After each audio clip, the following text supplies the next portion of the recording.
नमस्कार, भाग्य में आपका स्वागत है। ये प्रोग्राम उन सभी लोगों का स्वागत करता है जिन्हें लगता है कि ज्योतिष उनकी जिंदगी में कहीं न कहीं सकारात्मक भूमिका निभा सकता है।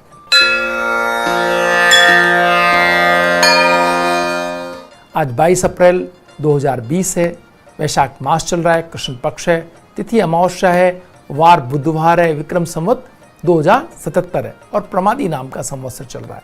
शक संवत 1942 है, सूर्य उत्तरायण के अंदर है, ग्रीष्म ऋतु चल रही है, मुस्लिम तारीख 28 है, सावन माह चल रहा है, हिजरी सन 1441 है।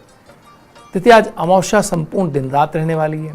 नक्षत्र रेवती दिन में 1:18 तक, उसके उपरांत अश्विनी नक्षत्र आरंभ हो जाएगा। योग विषकुंभ रात्रि में 10:16 तक, उसके उपरांत प्रीति योग आरंभ हो जाएगा। करण चतुष्पद शाम को 6:47 तक, उसके उपरांत नाग करण आरंभ हो जाएगा। सूर्योदय जयपुर में 6 बजे और सूर्यास्त 6:51 पर हो रहा है।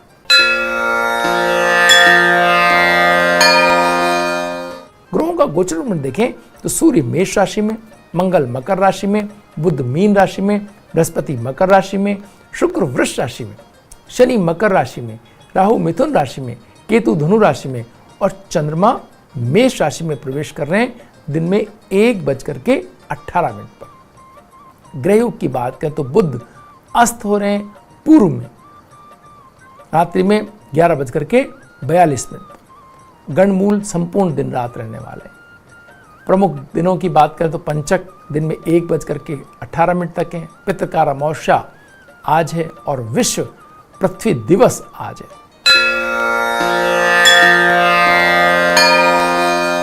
शेष चौघड़ियों की बात करें तो लाभ और अमृता चौघड़िया सूर्योदय से 9:13 तक, शुभ का चौघड़िया 10:49 से 12:25 तक और चर का चौघड़िया 3:38 से 5:14 तक रहने वाला है। लाभ का चौघड़िया 5:14 से सूर्यास्त तक रहेगा। राहु काल वेला दिन में 12 बजे से 1:30 तक है।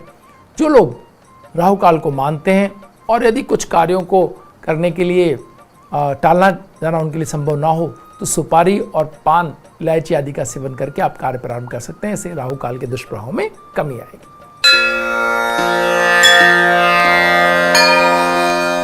आइए बात करते हैं आज के दिन के मूड की। आज 1 बजे चंद्रमा सूर्य से जा मिलेगा और अमावस्या एक तिथि आरंभ मेष राशि के अंदर चला जाएगा। साथ ही साथ इस समय 1 बजे तक लगभग मीन राशि के अंदर। इसके मायने क्या हुए? इसके मायने ये हैं कि 2 बातों का ख्याल रखने की बेहद आवश्यकता है। पहले, जब वो चंद्रमा बुध के साथ हैं तो अपने शब्दों पर नियंत्रण रखने की आवश्यकता है और जब वो सूर्य के साथ चला जाए तो अपने भावनाओं पर नियंत्रण रखने की आवश्यकता है। यानी आज का दिन न भावनात्मक रूप से कोई बहुत बेहतर एनर्जी दे रहा है, भावनात्मक रूप से कहीं ना कहीं आपको तनाव दे सकता है। साथ ही साथ आपको शब्दों के माध्यम से भी आप दूसरों को पीड़ा पहुंचा सकते हैं, आपको पीड़ा आ सकती है। तो इन दोनों स्थितियों को बहुत ही समझदारी से हैंडल जो लोग कर लेंगे वो आज के दिन का सही उपयोग कर पाएंगे। अगर कोई आपके पास भावनात्मक रूप से अपनी समस्या, अपनी बातचीत कहने के लिए आ रहे हैं तो उनको बहुत ही सहज ढंग से कल का टाइम दीजिए। कोई बात आज समस्या के अंदर केवल सहायता पहुंचाने तक सीमित रहे तो बेहतर। अगर समाधान के लिए आप निकल पड़े आज तो हो सकता है आपको निर्णय पुनः लेना पड़े। तो ऐसी स्थिति को टाला जाना जितना असंभव हो बेहतर है। इसके साथ ही ये जो ट्रांजिट है चंद्रमा का मीन राशि से बुध के पास से सूर्य के पास आने में, इसमें एक और बात भी है, वो ये है कि आपको अपने आर्थिक रूप से लिए गए निर्णयों को भी बहुत सोच समझ के लेने की आवश्यकता है। क्योंकि जो निर्णय आप सुबह लेंगे 1 बजे से पहले, वो निर्णय जब आप सूर्य के साथ चंद्रमा चले जाएंगे तो हो सकता है कि वो निर्णय में कोई ना कोई आपको बाद में दुश्चिंताएं सामने आए। तो अगर जो लोग बहुत बड़े निर्णय ले रहे हैं या अपने घर के लिए छोटे छोटे निर्णय ले रहे हैं, उन दोनों स्थितियों के अंदर बहुत समझदारी से आज के दिन को बहुत जरूरी कार्यों के लिए निर्णय लेकर के और बाकी को कल के लिए छोड़ा जा सकता है। छोड़ा जाना ज्योतिषीय दृष्टि से जो है बहुत ही सलाह, ये एक तरह से कह सकते हैं आप। साथ ही आज नाश्ते के अंदर कोई ऐसी चीज बनाई जा सकती है जिसको जो फल और मीठा दोनों का सम्मिश्रण हो। कोई शरबत सुबह बनाया जा सकता है, कोई ऐसा पदार्थ जिसको फलों का जिसमें भरपूर मात्रा के अंदर जुड़ाव हो और वो सब लोग मिल करके इसको लें। तो ये अगर इस तरह का कोई जैसे कोई तरबूज है या कोई फलों के अंदर अंगूर हैं या कोई भी ऐसे पदार्थ जो मीठे फल, अगर आपको रस भरे मीठे फल अगर आप काम में लेते हैं तो आप देखेंगे कि आपके लिए न सिर्फ स्वास्थ्य के लिए बल्कि मानसिक शांति और आनंद के लिए भी वो बहुत बेहतर आपको स्थिति उपलब्ध करवाएंगे। वक्त तो चला एक छोटे से ब्रेक का, ब्रेक के बाद फिर हाजिर होंगे, बने रहिए भाग्य में। स्वास्थ्य मंत्र में आज हमारे पास औषधि या कह लीजिए खाने का जो पदार्थ है वो एक खजूर है। खजूर मधुर, शीतल, पौष्टिक और सेवन करने के बाद तुरंत शक्ति स्फूर्ति देने वाला होता है। यानी अगर आपको तुरंत एनर्जी चाहिए और एक चीज़ आपको खाने को उस समय मिल रही हो तो आप खजूर को हाथ लगाना चाहिए। आपको तुरंत आपके शरीर में शक्ति आती है, बलवर्धक है ये शरीर में रक्त, मांस और वीर्य बढ़ाने वाला है।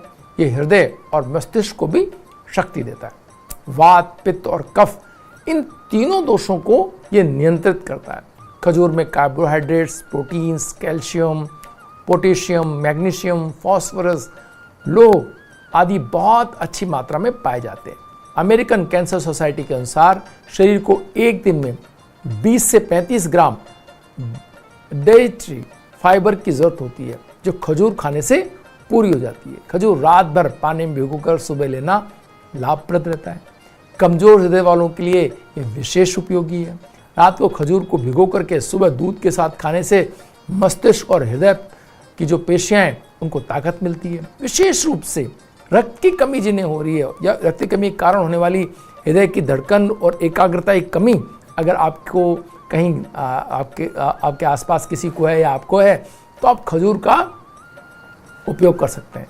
अपने आयुर्वेदिक चिकित्सक से बात करके अगर आप ये इस तरह की औषधि के रूप में इसको लेना चाहें तो रामबाण औषधि के तौर पर आप इसे कह सकते हैं। खजूर यकृत के रोगों में लाभकारी है, इसलिए पाचन संबंधी रोग में बहुत आप इसका फायदा ले सकते हैं। जो लोग नशे के आदी हैं और नशे की आदत में इतनी शराब पीते हैं कि उनका यकृत खराब हो जाता है, इस स्थिति में ताजे पानी में खजूर को अच्छी तरह मसलते हुए शरबत बनाएं और इस शरबत पीने से शराब का विषैला प्रभाव नष्ट होने लगता है और इससे आपकी हो सकता है कि शराब की लत भी छूट जाए। तो आप प्रयोग करके देख सकते हैं इसे। रक्त जो लपटा है, रक्त की जो कमी है, इसमें इसका नियमित सेवन लाभकारी है। दूध में खजूर उबाल के बच्चों को देने से उनकी शारीरिक, मानसिक उनको पोषण मिलता है, शरीर सुदृढ़ होता है और मानसिक बल उनका बढ़ जाता है। तो जो छोटे बच्चे हैं जिन्हें और कोई चीज़ सूट नहीं करती या वो लेना नहीं चाहते, स्वाद का बड़ा के प्रति बड़े वो होते हैं, तो उन्हें ये आप बड़े आसानी से खिला सकते हैं। जो बच्चे रात्रि में बिस्तर गीला करते हैं उन्हें 2 छुहारे जो सूखे खजूर मतलब भिगोकर सुबह दूध में उबाल करके देने से लाभ मिलता है। नींबू के रस में खजूर की चटनी बना करके खाने से भोजन की अरुचि समाप्त होती है।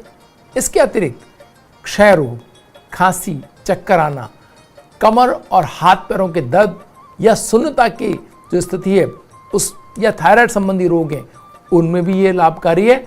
आप अपने आयुर्वेद के डॉक्टर उनसे बात करके इसको काम में ले सकते हैं। खजूर में रेचक गुण भरपूर है। 8 से 10 खजूर को 200 ग्राम पानी में भिगो दें, सुबह मसल कर इनका शरबत बना लें, फिर इसमें 300 ग्राम पानी डाल करके गुनगुना करके खाली पेट चाय की तरह अगर आप पीते हैं तो इससे आंतें जो हैं वो आसानी से साफ हो जाती हैं और आंतों को बल मिलता है और शरीर को स्फूर्ति भी मिलती है। तो आपने देखा कि किस तरीके से एक अकेला खजूर आपके जीवन को कितना तमाम तरह की समस्याएं अगर शरीर में आ भी गई हैं तो उनको ठीक करता है। साथ ही साथ अगर कोई समस्या नहीं है तो आपको बल वृद्धि में सहायक है। और इवन बच्चों को भी आप अगर खजूर विभिन्न प्रकार से देते हैं तो उनके लिए भी उनके जीवन को आगे चल करके उनकी जो स्फूर्ति और ताकत है उसको बढ़ाने में कितना सहायक सिद्ध हो सकता है। आइए बात करते हैं सितारों के सितारे में पद्मश्री पीवी सिंधु की। पीवी सिंधु विश्व वरीयता प्राप्त भारतीय महिला बैडमिंटन खिलाड़ी हैं। वे भारत की ओर से ओलंपिक खेलों में महिला एकल बैडमिंटन का रजत पदक जीतने वाली पहली खिलाड़ी हैं। इससे पहले वे भारत की नेशनल चैंपियन भी रह चुकी हैं। सिंधु ने नवंबर 2016 में चीन ओपन का खिताब अपने नाम किया। पीवी सिंधु वर्ल्ड चैंपियनशिप जीतने वाली पहली भारतीय शटलर हैं। इनका पूरा नाम पुरसला वेंकट सिंधु है। इनका जन्म 5 जुलाई 1995 को हैदराबाद आंध्र प्रदेश में हुआ। सिंधु अर्जुन पुरस्कार प्राप्त पूर्व वॉलीबॉल खिलाड़ी पीवी रमन और पी विजया की बेटी हैं। इनके coach badminton champion Pullela Gopichand थे। इन्हें बैडमिंटन के उत्कृष्ट प्रदर्शन के लिए वर्ष 2013 में अर्जुन पुरस्कार सम्मानित किया गया। वर्ष 2015 में भारत के चौथे सर्वोच्च नागरिक सम्मान पद्मश्री से और वर्ष 2016 में सर्वोच्च खेल पुरस्कार राजीव गांधी खेल रत्न पुरस्कार से भी सम्मानित किया गया है। आइए आज इनकी उपलब्ध जन्म कुंडली के माध्यम से इनके व्यक्तित्व की विशेषताओं को समझने का प्रयास करते हैं। मीन लग्न की कुंडली और लग्नेश बृहस्पति भाग्य स्थान में। लग्न को देखते हुए इसके मायने क्या है?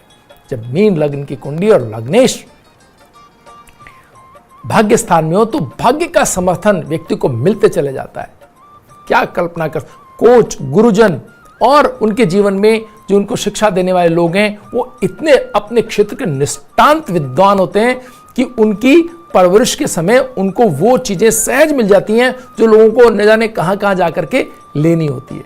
वो सब बच्चे जो जिनकी कुंडलियों के अंदर ये स्थिति, उनके माता पिता अगर ये देखते हो कि उनके लग्न को बृहस्पति देख रहे हैं तो उन्हें अच्छे कोच अपने आसपास ही बहुत कम परिश्रम में प्राप्त हो जाएंगे। ऐसी स्थिति ये बनाता है। अच्छे गुरुजन मिलेंगे और इस तरह से उन्हें सिर्फ अपनी तरफ से मेहनत में कमी नहीं आने देनी। और यहां शनि जो लग्न में बैठा है, रात दिन पसीना बहाने में दिन और रात नहीं देखता, भूख और नींद नहीं देखता। ये शनि जब लग्न में आ जाए, मित्रों, लग्न का शनि आपको अपने शरीर पर इतना गजब का नियंत्रण देता है जिसकी मिसाल मिलना मुश्किल है। ये वो लोग अच्छी तरह से समझ सकते होंगे जिन्होंने इन्हें बैडमिंटन के कोर्ट के ऊपर खेलते हुए देखा है। सूर्य और शुक्र इनकी कुंडली के अंदर चतुर्थ स्थान के अंदर। सूर्य जब चतुर्थ स्थान में होता है तो व्यक्ति का टेम्परामेंट उसके कंट्रोल में होता है। वो कतई अपने टेम्परामेंट को अपनी पहुंच से बाहर नहीं जाने देता। ऐसा नहीं लगता कि उसने अपने ऊपर से कोई कभी आपा खोया हो। बहुत विनम्र रहते हुए, बहुत सहज रहते हुए, अपने आप को पूरी तरह अपने कार्यों के प्रति समर्पित करते हुए ऐसा व्यक्ति जिसके सूर्य पंचम या चतुर्थ स्थान में होता है, वो व्यक्ति अपने कार्यों को हमेशा उपलब्ध रहता है। वो कभी अपनी दूसरी चीज पे नहीं जाता। वो ये नहीं कहता कि मुझे ये काम है इसलिए मैं ये वाला काम अभी नहीं करूंगा, बाद में करूंगा। ये कभी नहीं देखा जा सकेगा। आप अगर आपके आसपास जो ज्योतिष के शिक्षार्थी हैं वो देखें कि जब भी आप सूर्य चतुर्थ या पंचम स्थान में होगा, व्यक्ति संपूर्ण रूप से अपने कार्यों को समर्पित होता हुआ दिखाई देगा। तो हर उस बच्चे कुंडली में जो खिलाड़ी बनना चाहते हैं या ऊंचे दर्जे की सफलता अपने जीवन में पाना चाहते हैं, उन्हें अपने समर्पण को लेकर के अगर आपको कभी ये भाव देखना हो तो वो आप पंचम और चतुर्थ स्थान के अंदर बैठे सूर्य से आप प्राप्त कर सकते हैं। यहाँ बृहस्पति और बुध का जो दृष्टि संबंध है, बुध इनकी कुंडली के अंदर तृतीय स्थान कीर्ति के स्थान के अंदर है। तो आप देखते हैं कि हमेशा ये जब भी प्रतियोगिता में उतरती हैं, इनसे बड़ी उम्मीदें आप देख पा रहे हैं। साथ ही साथ बहुत कम समय के अंदर इन्होंने अपनी सफलता को वहां तक पहुंचाया है। मेहनत तो है ही, लेकिन आप बृहस्पति का कीर्ति स्थान से संबंध होना व्यक्ति को ऐसा लगता है कि जैसे कोई बिना मेहनत के सफलता मिल गई, बहुत कम मेहनत में सफलता मिल गई, जबकि ऐसा है नहीं। संचित पुण्य इसमें बहुत बड़ी भूमिका निभाते हैं। आपको पिछले जन्मों के जो पुण्यों के आधार पर या आपकी पहली तैयारियों के आधार पर आपको ऐसा लगता है देखने वाले को कि बहुत ही सहज तरीके से इन्हें सफलता मिलती चलेगी, जबकि बड़ा कठोर परिश्रम उसके पीछे छिपा हुआ होता है। चंद्रमा का सप्तम स्थान पे होना और साथ के अंदर शनि से दृष्ट होना एक ऐसा व्यक्ति तो जो अपनी चीज के प्रति पूरी तरह से नीति बना करके कार्य करे, हर चीज के ऊपर टेक्नोलॉजी का पूरा सहयोग ले, अपने कार्यों, अपनी गति, अपनी ऊर्जा को हर बार हारने का जैसे कोई वो नहीं। यानी कुछ खिलाड़ी ऐसे होते हैं जो अगर एक आध मैच हार जाते हैं तो बड़े अपने ऊपर बड़ा दबाव बना लेते हैं या जीतने का दबाव बना लेते हैं। ये शनि ये भाव स्थिर चित्त बनाता है व्यक्ति को। लग्न के अंदर शनि बहुत वैराग्य की भावना के साथ, या कहना चाहिए वर्तमान में जीते हुए हार जीत से परे खेल के प्रति समर्पित ऐसा व्यक्ति निश्चित ऊंचाई पाता है। जिसके लग्न के अंदर शनि हो, उससे ज्यादा मेहनत आप किससे कल्पना कर सकते हैं। चंद्रमा से दृष्ट हो तो तैयारियों के अंदर जो कूटनीति है उससे अधिक कि आप क्या कल्पना कर सकते हैं। तो ये यहाँ दोनों चीज़ें उपलब्ध है। इन दो चीज़ों ने इनको, बृहस्पति का लग्न पे शनि के साथ दृष्टि संबंध और चंद्रमा का शनि से दृष्टि संबंध ने इनको विश्व स्तर का खिलाड़ी बनाने में बड़ी भूमिका निभाई। यहाँ मंगल का शत्रु स्थान में होना यानी कि छठे स्थान में होना, ये एक ऐसा बात है जो जीतने के प्रति जो लालसा है, जो एक अपने प्रतिद्वंदियों के प्रति निर्मम हो जाने का जो भाव है, वो यहाँ से आता है कि व्यक्ति जब कोर्ट में उतरता है तो फिर कोई उसकी जो चंद्रमा के जो सप्तम स्थान में होने वाली विनम्रता जो या सौम्यता या एक बहुत ही सहजता को वो साइड में मंगल रखवा देता है और पूरी तरह से समर्पित और ऐसा योद्धा में परिवर्तित कर सकता है जिसकी जीत की मतलब जीतने के लिए सब कुछ दांव पे लगा दे, जो अंतिम अपने शरीर का जो एक कहना चाहिए कि बिल्कुल पूरी ऊर्जा लगा करके और जीतने के लिए जो एकदम समर्पित है उस खेल के अंदर, वहाँ वो मंगल देता है आपको। कि मंगल जब आप छठे स्थान में देखें, पंचम में देखें, 11वें स्थान में देखें तो उन्हें खिलाड़ी होने के लिए, खेल के प्रति उनको समर्पित करने के लिए प्रयत्न किए जाने चाहिए। जिन बच्चों की भी कुंडली में छठे स्थान में मंगल, सूर्य या शनि होता है वो विजित योद्धा होते हैं। तो इस तरह से इस कुंडली के अंदर वो सारी हम संभावनाएं, सारी वो बातें देखते हैं जो एक जीत के लिए, जो एक विश्व स्तरीय खिलाड़ी होने की सभी जो चीज़ों के लिए आवश्यक है। भाग्यम में आज इतना ही, कल फिर हाजिर होंगे नई जानकारियों के साथ। तब तक के लिए नमस्कार।